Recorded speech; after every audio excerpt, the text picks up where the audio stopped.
Hello everybody, this is JasonHarsh, and welcome back to another episode of Monster Hunter Tri Ultimate. Today we will be finishing up 7-Star Village. And first on the agenda is the Baleful Gigginox. Baleful Gigginox is weak to water, so bring a water weapon. And seeing as it's in the tundra, be sure to bring a hot drink. Well, several, I should say.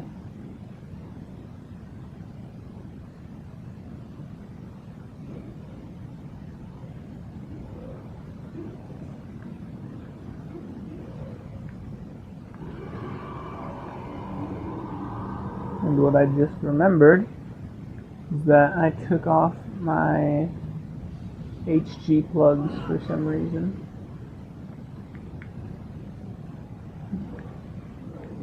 So I believe I have auto guard, which will help me so much with a hammer. Yes, just so very much. Okay, the first thing that's different between the Baleful Gigginox and the normal Gigginox is obviously its skin color. This guy is green and will turn red when angry, whereas the normal... is it red?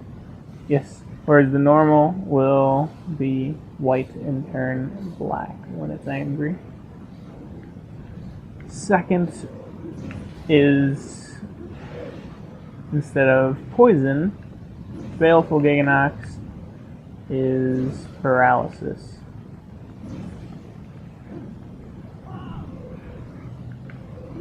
Now to get rid of the paralysis from those shots that he shoots, all you have to do is break the face.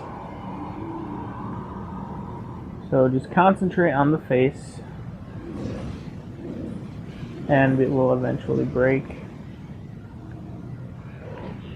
The reason why I'm using a hammer is so that I can knock this guy out. It's nice to get off some free hits from the thing. Crap. Okay, so yeah. The only way to get out of this is to be launched. It's the only way to get out of paralysis. And to button mash. So either you get launched by the monster, friend knocks you over, or you button mash your way out of it. Only way to be free.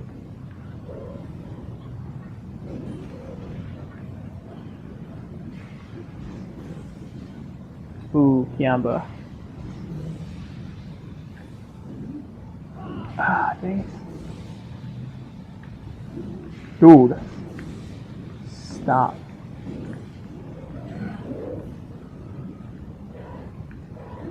There we go.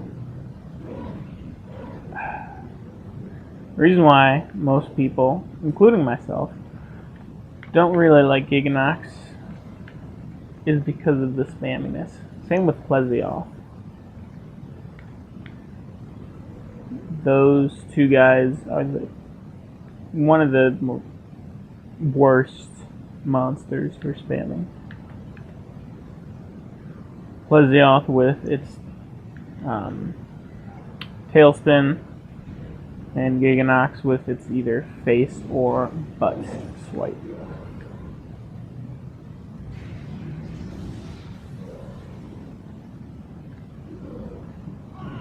Dang it, I did not time that right.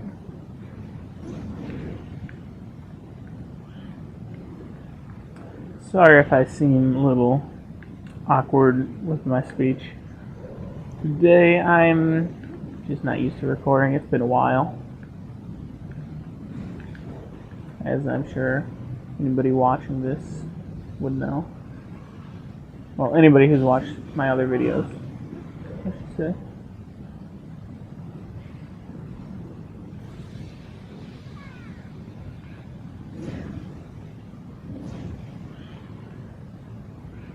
Dude, Gigginox, get over here. Oh, well, you just killed your child. Good job.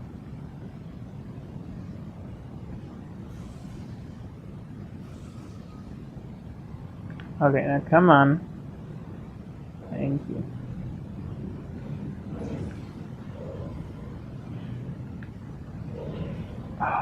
Ooh, no. Oh, and this. You can spam that too.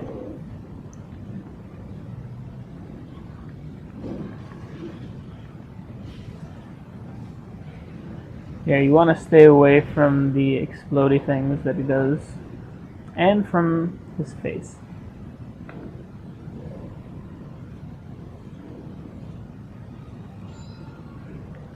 It's not a very good run. It's unfortunate because we're already 6 minutes into this.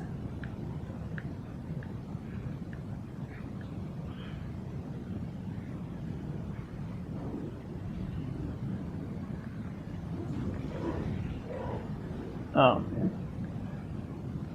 You know, I was planning on... There we go. Okay, no more paralysis. I was planning on just having 35 episodes in the series. So like 2 quests per video. Well, 2 urgent quests per video. So that I could finish it up. But you know what?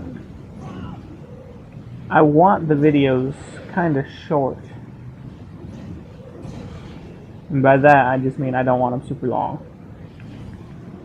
Oh no, your foot.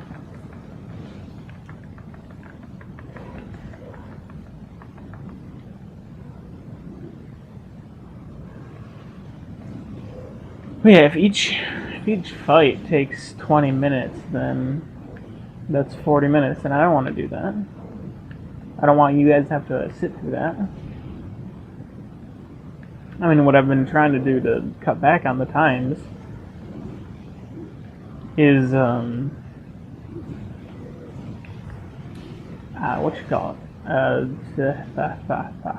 Edit the videos to make them go a little bit faster. And I don't mean like cut out stuff, I just mean like speed it up.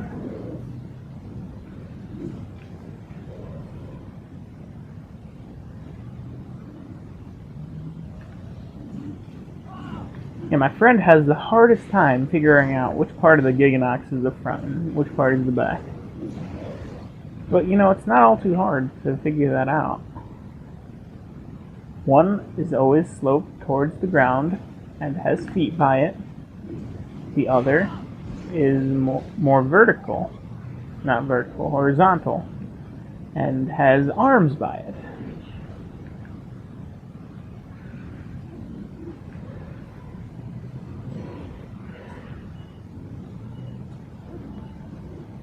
Wrong one. Meant to do this one.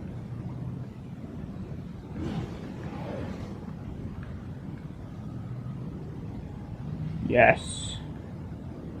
Okay, your body's in the way of me hitting other parts of your bodies. Bodies? Yes, because it has multiple bodies. Alright, so chest is broken, face is broken, butt is broken. Got a Wyvern here. Exhausted. Fantastic.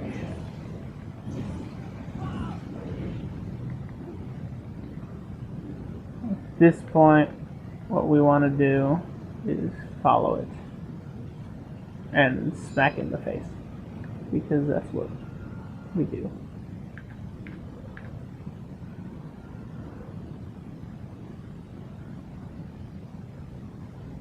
Alright.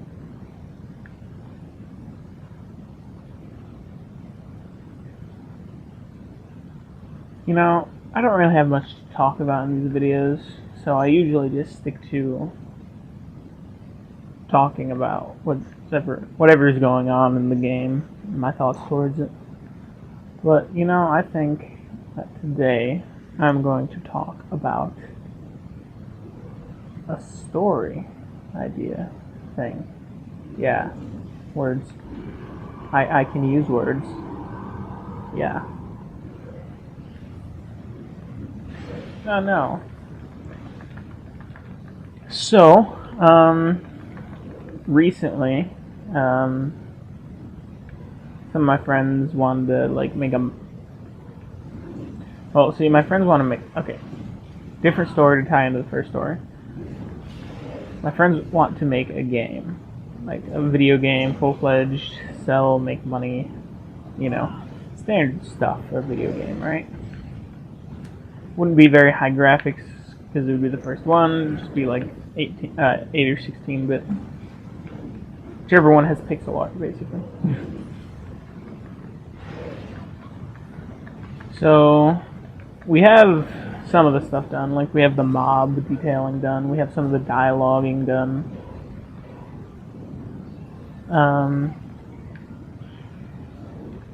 But then one of the guys that actually thought about making a game in the first place was like, you know what? I kind of want to make a manga too, or an anime, one of the two. Anyways, I think he wanted to do a manga, just because it'd be easier than anime. Due to animations versus drawing, which is animations and drawing. So yeah, he was like, let's make a manga too. And he was like, okay, so first we're going to start out with the basic character scheme, layout, whatever.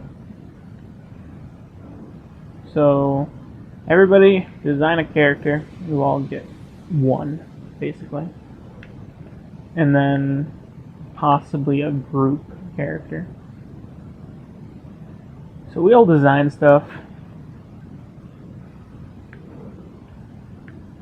And yeah. So with my character, I had this really interesting idea,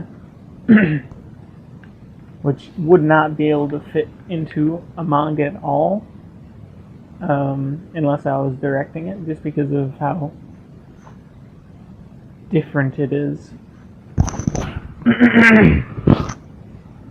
So basically,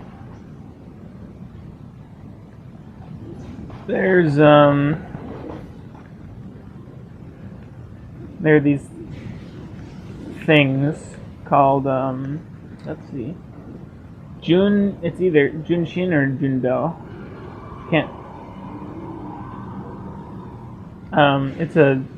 It's my own creation, so the name isn't because I'm not sure what the name is. The name is because I'm not sure what to call it. So I'm thinking Junshin, just because it's longer and sounds more interesting. But the full thing is Junshin Soul. S-O-L, like sun soul. Or phonically Soul, S-O-U-L. It's a play on words. So this is the thing. So the main character is a Junshin Soul. I'm just, throughout the story, I just call them souls. Because, for reasons that will become apparent later in the story, it's easier to differentiate using the second part of the name. But yeah, so what they do is they go into people and they purify them of like all the bad crap that they do. So yeah, I think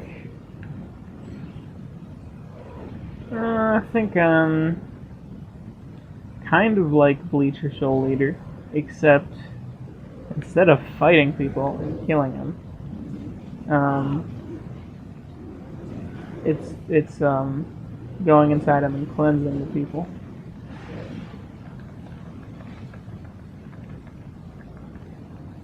So basically what happens is the souls, they go into the like person's psyche or whatever, their mind, their head, whatever. And to cleanse them, they need to have a counter trait. So say somebody was a really bad liar. the soul would have to have a really strong trait of honesty to counteract it, and then just their presence would cleanse the person. That's the easy way, the simple way, the one that makes it so that no damage is done, super easy to do. You just go in, you find the inequity, the lying, whatever, and you cleanse it. However, if the trait isn't strong enough, or if you don't have the right trait, that's when violence might have to come into the matter. And not like, violence, yeah, violence. Basically,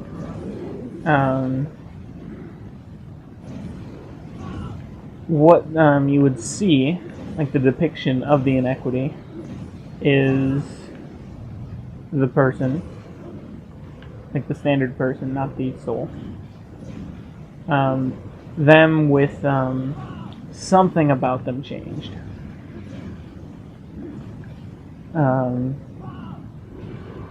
Just their appearance. It doesn't look as innocent or pure or whatever. It looks corrupted or evil. However you want to describe it. And then for the combat, the souls, two types of combat for souls, like two main types. By that I just mean like in an RPG it might be warrior versus rogue versus archer, just classes. There's the aura class and then the fighter class, which I'm sure you can figure out from the names.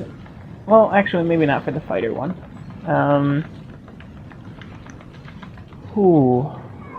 Wow, that was very close. Thank you, Cha-Cha. No, Kiamba. So for the aura class, they fight purely with their aura. They can make... It's basically Green Lantern, almost. They do what they want with their aura, they shape it how they will. But it's not as... depending on how much you master, it can be very strong. But it's very hard to master. Because they have to use their aura and have intense concentration and such. Whereas the fighter just projects their aura onto their weapon or tool or whatever. And they can both... Each class can do the other class. Like a fighter could theoretically do what an aura class could do. They just wouldn't be as good at it. However, if an aura user were to try to do a fighter class, they would have an easier time at it. It takes less concentration. And then I want there to be a third class, like not really psychic, but kind of, I guess.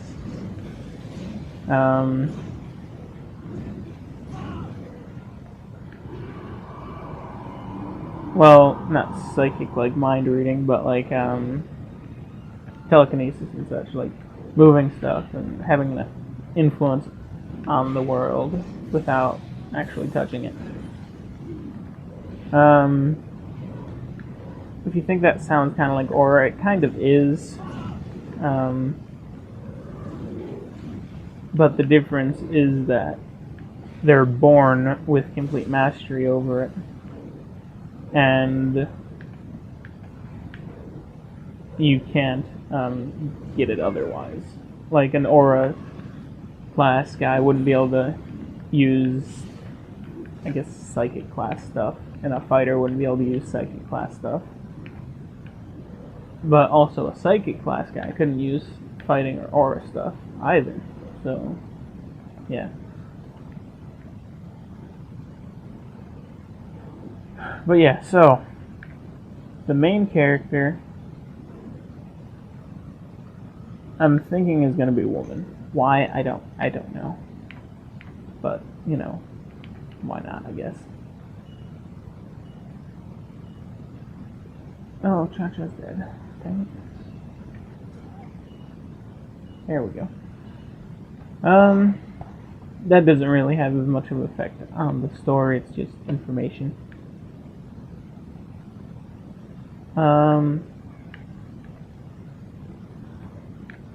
So yeah, the first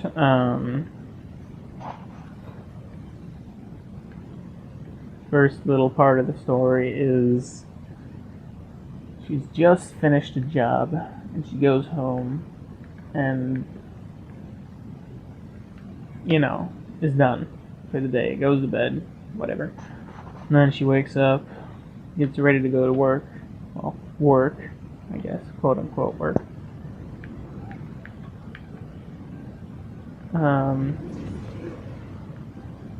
And then select some jobs to do.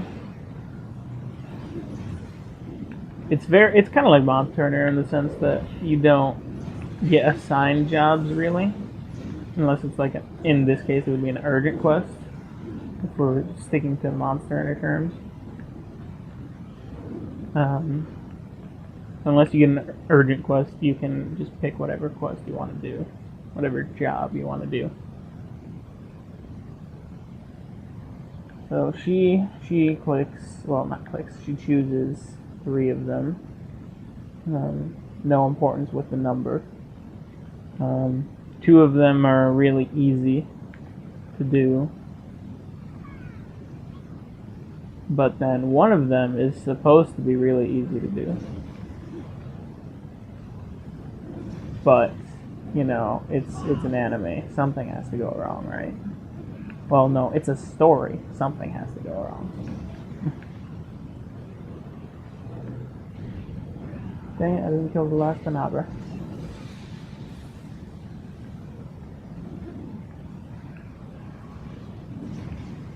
There we go. Okay. That makes me happy. Don't have to deal with that moving around and such. But yeah, so I haven't really gotten very far with the story. I got really hung up with the combat stuff. I wasn't sure how to deal with the inequities. So I got to the first job, and I was like, how do I want this to play out? I didn't want it something like Bleach. I didn't want it something like Hunter x Hunter. I didn't want it something like Dragon Ball Z. I didn't want it like Naruto. You know, don't want it to be something that's already been done. But it's so hard to get stuff that's already been done. So hard to get stuff that's not already been done.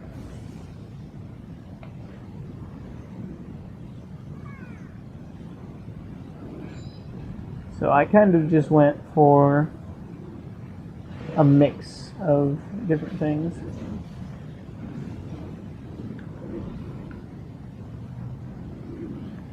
I described Aura as being like a Green Lantern. Really what I was thinking of in that was more of Hunter x Hunter, where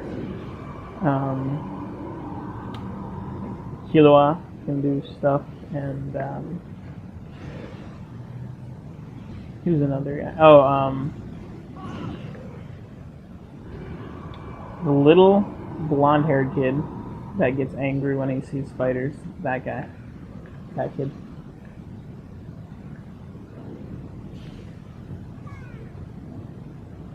I was really just thinking about that. And then for the fighting, I was thinking of, I don't know. I mean, I guess you could kind of say that's Hunter x Hunter 2, because they can do that as well with their Ren, but that's not what I was thinking of. I guess I was thinking more of maybe ruby or something. I don't know. I was thinking of something.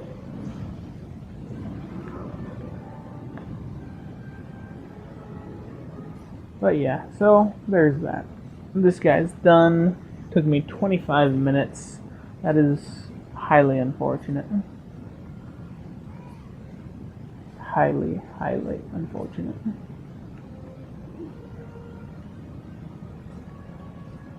Yeah, so don't really want this to be a 50-minute episode. If I could do this next one in 15 minutes, then that would make it a 40-minute episode, and then I could shorten it down to a 30-minute.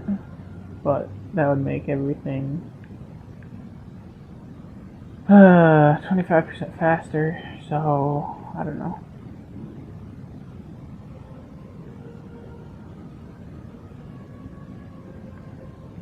Dang it, not what I wanted to do. I wanted to roll through it right before the thing did. Yeah, anyways, unimportant.